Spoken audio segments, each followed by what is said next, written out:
প্রিয় বন্ধুরা, আসসালামু আলাইকুম। বান্দরবান পাহাড়ে এই যন্ত্রটি দিয়ে দেখছেন, বাঁশের এরকম টিক যন্ত্র হতে হবে আম পাড়তে গেলে।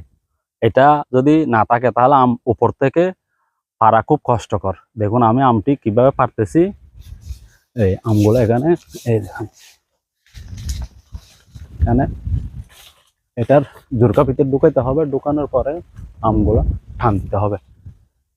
এই জিনিসগুলো যদি না থাকে তাহলে ওই উপর থেকে আম পাড়তে খুব কষ্ট হবে।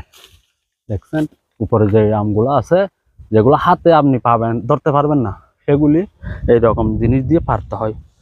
এরকম জিনিস দিয়ে যদি না পারেন তাহলে বাগানে যে মানুষগুলো দিবেন না, কর্মচারীগুলা, ওরা হাতে হাতে যেটা দেখবে ওইটা ওইটা পেরে নেবে। দূরে যেটা থাকবে এটা আর পারবে না। তখন এইরকম এরকম একটা জিনিস দিয়ে, এগুলা পাহাড়িদের এখানে আমের সিজনে কিনে পাওয়া যায়। এইগুলা দিয়ে আমগুলা মূলত পারতে হয়, যেগুলা হাতের কাছে নেই ওগুলা। দেখুন এখানে 7-8টা পেরে ক্যারেটে করে রাখতেছি। এগুলি যদি না থাকে তাহলে আপনি আম পারতে পারবেন না। এগুলি সম্ভবত এগুলি কিনে এনে আম বাগানে যারা আম চাষ করে তাদের থাকে এগুলি। এটা দাও।